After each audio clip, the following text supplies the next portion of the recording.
Reading's Pagoda, the business that never was.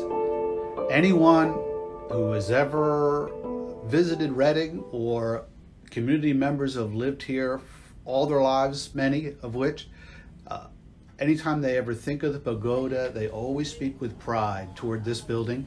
It is really Reading's icon, and today is a tourist attraction. But it wasn't meant to become a tourist attraction.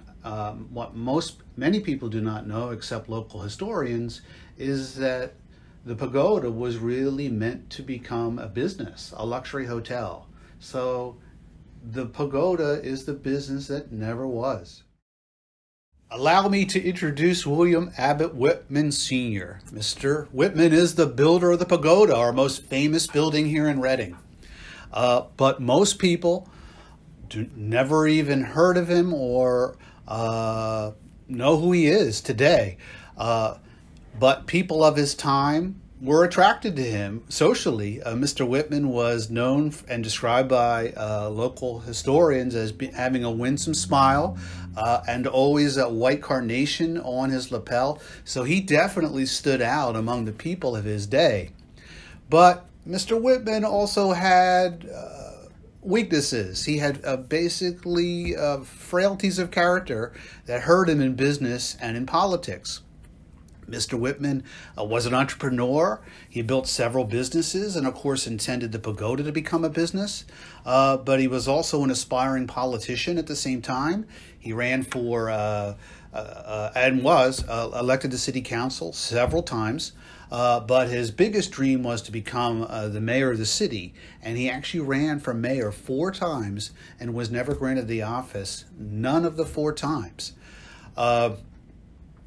It really is sad to think that the man who gave our community its most famous building was never given credit for his greatest gift to the city. And we've got to ask ourselves, why is that? Why was he never given credit? Join me on a journey. I think you'll enjoy the story, and at the end of the story, we'll understand why.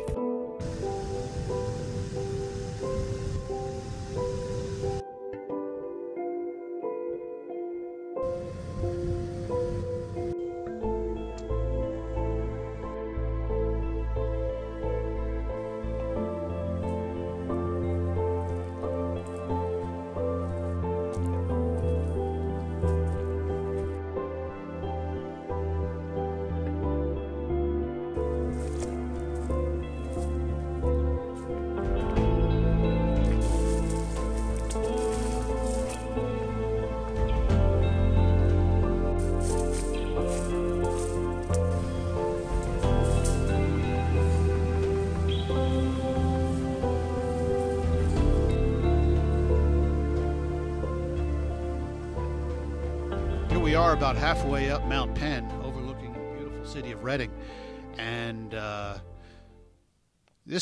what we are at is the site of William Whitman and Jonathan Whitman's quarry. This quarry was built back in 1800s and was basically a business, a white sandstone quarry that was used to make the stone in the roads for the city below.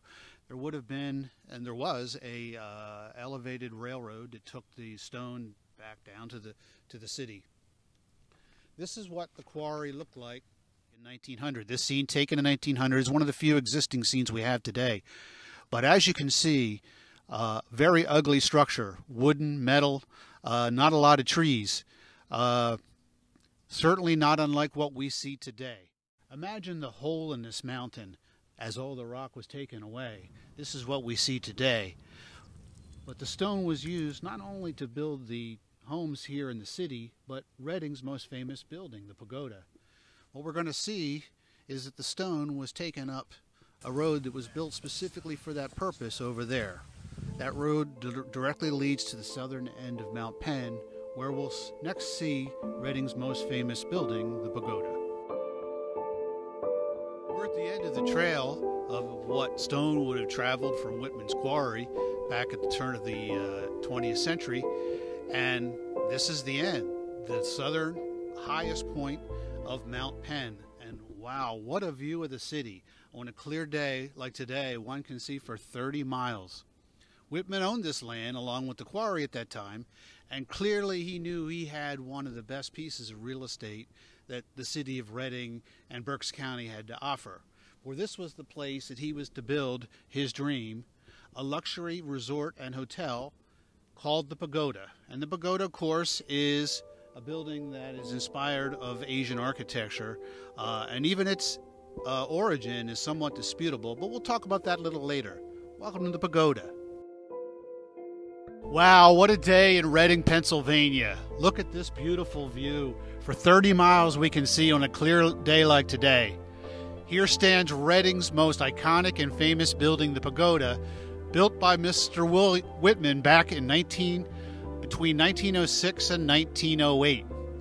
Think about what this place would have been as a luxury hotel. His intention as a businessman was to literally create a resort complex, this being the hotel, with a beautiful view of the city. And you have to realize that back in those days, this would have been a major visitor site because people were coming from the Reading Railroad up from Philadelphia and New York City to basically picnic and enjoy the day on a trip from the railroad. And also local visitors would take the gravity train up the mountain where there were other sites up here, and they would spend the day along Skyline Drive and of course visit the Pagoda. And of course, if they stayed for the weekend, they would certainly be here for the hotel. But the Pagoda never became Whitman's dream. That is the luxury hotel that it was designed to be. And I'll tell you why. Let's pretend it's 1908. Think about the excitement that we would expect. A city down below sees this beautiful Asian-inspired red-lighted hotel that was to become sort of its grandiose building at the top of the mountain. It's visible from miles away.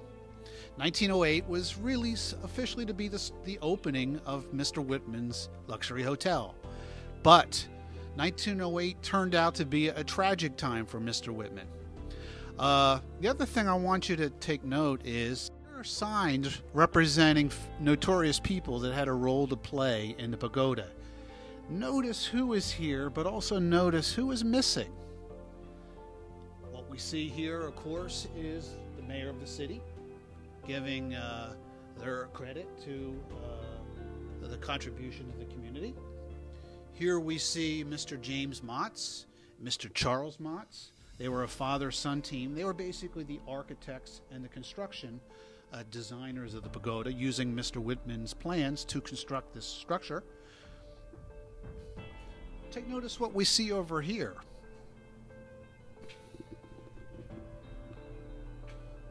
We see Mr. and Mrs. Jonathan Mould.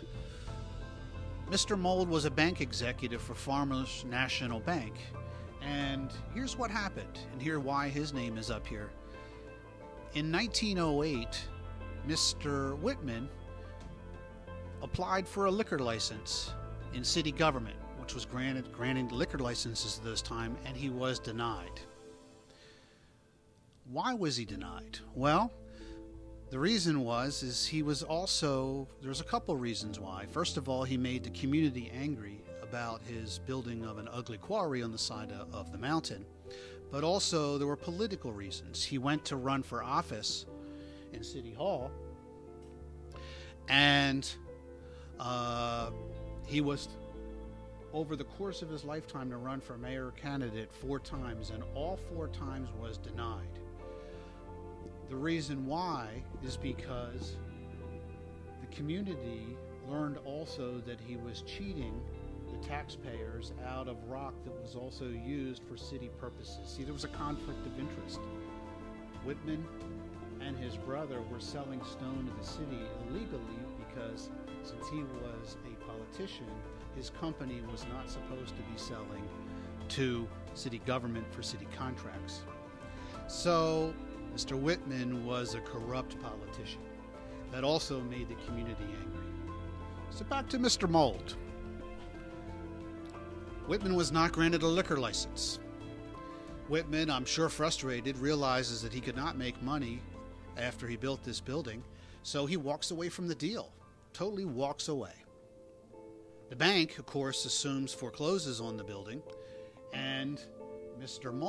Jonathan Mold, was a bank executive. Well, one can assume that since the Pagoda closed in 1908, we see here 1911, that the bank owned the city for about 3 years. But what happened was Mr. Mold realized that the bank could not successfully run a luxury hotel, so he gives the building to the city for $1. And today, the city of Reading owns the Pagoda, and it is what it is today, basically a tourist attraction. So once again, the city, Mr. Whitman never achieved his goal, the business, a luxury hotel that never was.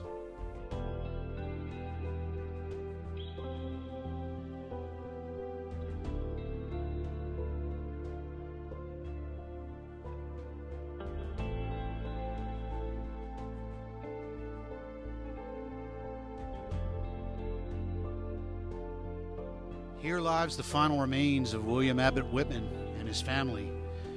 Mr. Whitman was born in 1860 and died in 1936. What an extraordinary life. He was a man who was an entrepreneur, a construction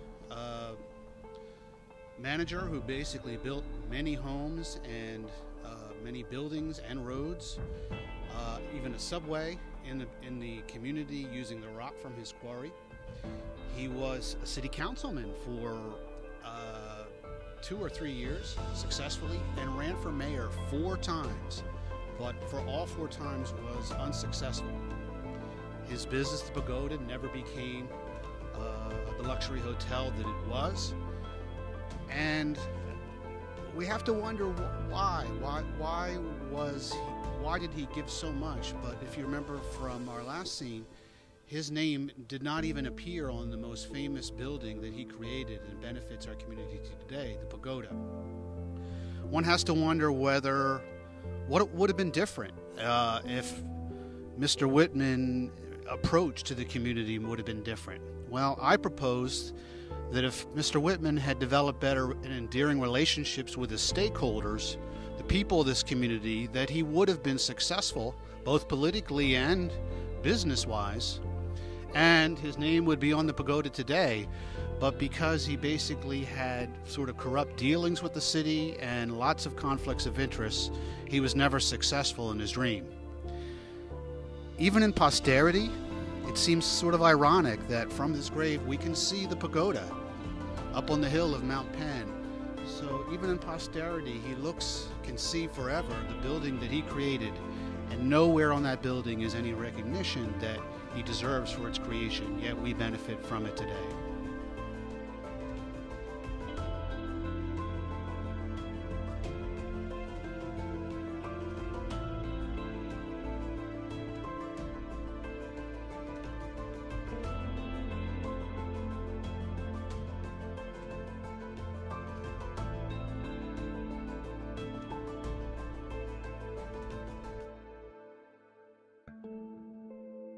I'm Rich Schott, instructor of business at Albright College, and this is Sean Darrar.